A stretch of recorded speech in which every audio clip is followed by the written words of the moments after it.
Exhibition, take that word and just throw it out. Yeah. This is a fight. Yeah. This is a boxing match.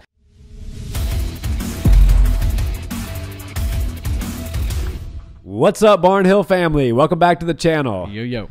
So, Nick, I got a riddle for you. When do you get a boxer that's 50-0 paired up against a boxer that's 0-1? When? Almost never, except for June 6th. Yeah, that's right. We got Logan Paul, the older brother of Jake Paul, who we just shot a video on, is going to be fighting Tyron the Chosen One Woodley. Yeah. And his older brother is going to be fighting Floyd Money Mayweather, arguably, for sure, the best boxer of this generation, arguably one of the best of all time. Yeah. This is not one of those situations where it's an MMA fighter who's past his prime coming in to fight a YouTube boxer Up-and-coming boxer in a rule set that favors that person. This is the best to ever do it against a guy that's really never done it. Yeah. I mean, is there any way in hell that Logan Paul can win this exhibition match? Well, you know, everybody likes to talk about a puncher's chance, and while it is actually much more difficult than people like to make it out to be, everybody kind of does have a one little chance to slip up. If you zig when you should have zagged and a 200-pound guy throws a punch and it hits right, it's something. Crazy things can happen in this world. Crazy things have always happened in this world. The fact that Logan Paul is fighting Mayweather is a crazy thing. So who's to say other things like that can't happen? You know, we watch MMA. We love grappling, jiu-jitsu, and stuff like that. When you pay attention to those types of things, you realize that in a grappling situation, you're not gonna accidentally. You don't have a submission chance. Right. You're not gonna wind up submitting a guy. You're not gonna wind up in dominant position and ground and pounding somebody. You're not accidentally taking Gordon Ryan's back. Right. That's just not going to happen. Exactly. And sinking in a choke and doing a heel hook or something. That you don't just accidentally fall into that. You do sometimes fall into knockouts. You see it in street fights all the time.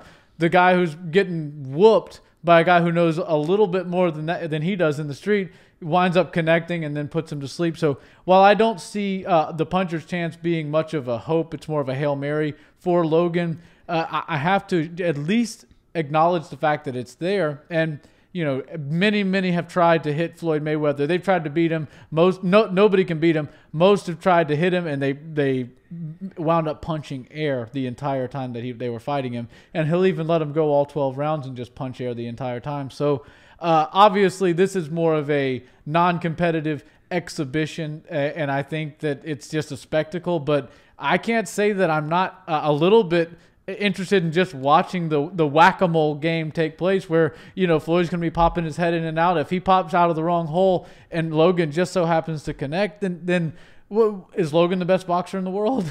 Yeah, I doubt it. Yeah. If Logan knocks out Floyd Mayweather, I think that there would be some type of universal shift. We would probably feel the ground shake underneath us. But I don't see it happening. I mean, listen, like you said, Floyd Mayweather, you know, maybe I won't say he's the best boxer of all time, but I will damn sure say that in my personal opinion, he's the best defensive boxer of all time. I'd agree. He spent a whole career not getting hit. He made Canelo Alvarez miss time and time again. Now, granted, Canelo was 21 at the time, but he had substantially more boxing experience when he fought Floyd than Logan Paul will bring into the ring when he fights Floyd. Right. Floyd also doesn't understand the meaning of a word exhibition. Yeah. The last time Floyd Mayweather had an exhibition fight, he knocked the guy down 3 times and beat his ass. Yeah. I mean, Floyd Mayweather is a guy who is ego-driven. Right. Floyd Mayweather is a guy who, if your younger brother snatches the hat off his head, he's going to punch him in the face. Right. Like, the exhibition, take that word and just throw it out. Yeah. This is a fight. Yeah. This is a boxing match, and Logan's going to come swinging heavy trying to hit Floyd. And as soon as Floyd feels like Logan's trying to hurt him, he's going to unload that jab on him. Yeah, and Floyd, and the same can be said for Logan. You know, Logan is wanting to do what everybody has wanted to do, which is knock out Floyd Mayweather. And obviously he has much less of a chance than Manny Pacquiao did and any of those top fighters that Floyd fought in his career, even Conor McGregor. You know, Logan, he might agree to an exhibition, But make no mistake about it, he wants to shock the world. He wants to be the one person to beat Floyd Mayweather. And that's why you will see a real fight between these two. You're going to see Logan come out, try to knock his head off. And that's going to make Floyd Mayweather get a little upset, a little angry, and then work even harder. And that's where it really starts to get scary for Logan Paul. Yeah, you know, it's one of those things. It's like when you go to the carnival as a kid. You know those little games where there's like a huge stuffed animal that you can win. Right. And all you got to do is take this little disc and throw it over the top of this bottle. And if it lands on the top of the bottle, you get all the prizes. Right. And it seems so easy. It's like all you got to do is just hit him in the face. You're 200 pounds. He's 140 pounds. He's 42 years old, for God's sakes. All you got to do is hit him really hard in the temple once, and he's going to go out. How hard could that be? Right. Well, it's very hard. Yeah. It's extremely hard. Yeah, and that's why all those stuffed animals are still up on the wall in those carnival situations. So I think that in Logan's mind, this might be something a bit more attainable than it is. And I'll even further that by saying Conor McGregor did hit Floyd in the face. Yeah. He hit him pretty damn hard with an uppercut. I mean, he really rocked him with an uppercut. Floyd ate it and threw a jab right back in his face. So I think because Floyd's so good defensively, sometimes we forget or don't give him credit for how good his chin actually is. Yeah. Floyd can take a punch, and he hasn't taken a whole lot of them, which, you know, your chin starts to deteriorate the more damage you take. Luckily for Floyd, really, he didn't take that much damage in his career. And one thing that I was pointing out, is sticking out to me, and I'd like to point out, is that there is a massive size disadvantage for Floyd, or, you know, size advantage for Logan. And one thing Floyd is really good at doing is attacking the body, and he does it to people that are his size and smaller. He can get in there and find shots on the body, which is usually guarded by some big gloves and some arms and people that know what they're doing. Logan Paul is a big guy. He's got a long torso, and it's closer for Floyd to punch than to try to reach up and touch him in the head. And, you know, while everybody's head moves a little bit, you know, they talk about head movement and stuff, people's bodies don't generally move. In boxing and in MMA, everybody's moving the top of their body, and they're kind of keeping everything still.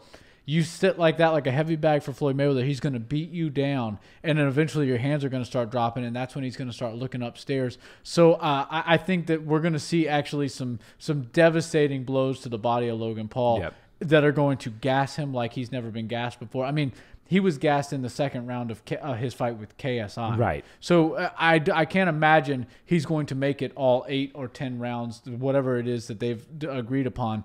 And I think it's 8 3-minute rounds. Yeah. And Logan has to be less. He has to be 190 or less in weight. Okay, so he is going to cut weight. He's got to cut some weight. About 15 pounds. Floyd's probably, you know, eating right. He's going to come in at that 156, 158 mark, I would assume. Yeah.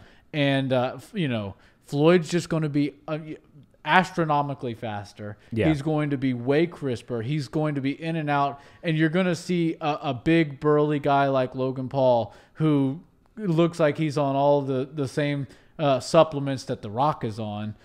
He's swinging and missing, and Floyd's going to be inside and outside, and the punches are going to look like they're coming at a snail's pace when you compare to the speed that Floyd's going to be moving around them. Yeah, and if you've never YouTubed the videos of Floyd's jab, if you just type in Floyd Mayweather's jab on the heavy bag or on the pads when his uncle's holding pads for him, he's got the crispest, most fast jab in the game. I could watch that all day. And so what's going to happen is Logan's going to come out of the gate. As you say, he's going to be swinging. He's going to be trying to knock Floyd out because he truly knows that his only chance is a puncher's chance. Yeah.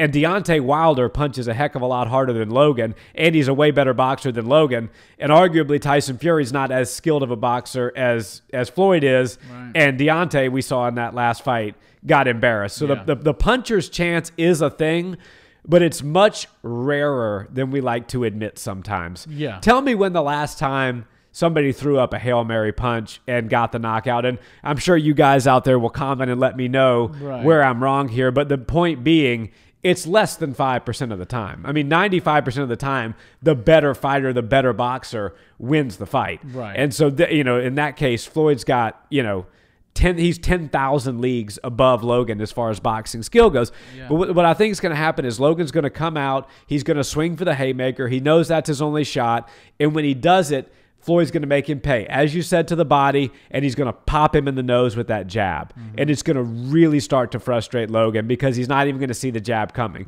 It's going to hit him before he knows it's coming. It's going to start to maybe blacken his eye, bust his nose up a little bit, and then he's going to start to get gassed from those body shots and get even more desperate. And I do think and I was reading the rule set before we cut this video, there is no judges, so there's no judging decision that's going to happen at the end of this.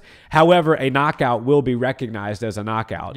And so I think Floyd is going to look for that technical knockout or just that knockout just to try to separate Logan from his consciousness. But I see it more along the lines going to a TKO where the ref just says, okay, I think we've had enough here. We know we thought we knew who the better boxer was coming in, and now we know for sure. Yeah. Floyd can definitely knock Logan out. And I personally could see that happening, but I'm leaning more towards a barrage of punches thrown at a defenseless Logan Paul. That's how this a shelled up Logan or something. Yeah, and the ref's going to stop it. He's going to have Logan's best interest, both of their fighters' best interest in mind, but he's going to keep a sharp eye on Logan because at the end of the day, this is an exhibition between a guy who's never won a boxing match and only had one or two of them versus the best that's ever done it, had a long amateur career and a perfect pro career. So he's going to be willing to stop the fight earlier. This isn't a championship bout where they'll let a couple of things go. You've got two warriors, like you've got somebody like Canelo in there that's going to against Triple G or something, where there's a lot on the line. It's two evenly matched guys. I think we're going to see a quick out if it starts to get out of hand early because we need to keep these guys safe. As we should, by the way. I mean, they shouldn't let Logan take an unnecessary amount of punishment in there to prove a point. No, and Floyd, while he can try to sell this fight, which, by the way, this has probably been the weakest selling of a fight that I've seen in a long time. There was really no good press before it, no lead up fun that was any fun before it. And when you're talking about one of the biggest pay-per-view draw in the world versus the biggest YouTuber in the United States or whatever he is, you would think that this would have been handled a little bit better. It's not. I think it's going to be underwhelming as far as how well this pay-per-view does, how many people actually tune in to watch it. Obviously, it's going to be getting streamed, and it'll become a meme. It'll be viral and all that type of stuff. But I was a little bit underwhelmed with the entire promotion and the build-up and everything leading up. Which is off-brand for both Floyd and Logan. Right. But if Logan is anything, he's a marketing master. Right. And so I was expecting a little more myself. Maybe he's just spending all of his time in the boxing gym getting ready for the fight. Yeah. Well, he needs a few more decades to actually perfect it. And Floyd, I feel like he could have sold this a little bit better. He didn't really do much to sell it. And I personally, my biggest prediction on this, obviously I'm going with Floyd to win the fight, but my biggest prediction on this is that he calls out Jake Paul afterwards. We're gonna see Jake Paul get called out by Floyd Mayweather after his brother's been stopped. After his brother gets finished. I think you're right. And now with the announcement of Woodley versus Jake in August, that kind of gives us a timeline for when we might see maybe a little Christmas present towards the end of the year. We see, Floyd Mayweather versus Jake Paul, or maybe the chosen one, Woodley, sends Jake into an early retirement. Yeah, and then maybe Tyron will get the fight with Floyd. How about that? That would be something. Crazier things have happened. You know what? I would normally say no chance, but in today's world of combat sports, you could tell me anything, and I would say, you know what? Hey, crazier things have happened, and I've got the evidence to prove it. That's absolutely Logan Paul versus Floyd Mayweather is Exhibit A. Yeah, it's crazy. Guys, thanks so much for watching this video. Let us know, are you excited about this exhibition match? Do any of you out there think that Logan Paul can win this fight? If so, please let us know how in the comments. We promise we will keep it civil. We will make sure other people don't jump on you and barrage you. We just want to know, how do you think it happens, and can Logan get it done? Obviously, guys, thanks so much for watching our videos. We're very close to that 1,000 subscriber mark, and it's all because of you. We really appreciate it. We're going to keep putting out the best content that we can. And if you've enjoyed this video, please like, comment, and subscribe, and check us out on audio where you listen to podcasts. Have a great day. Peace.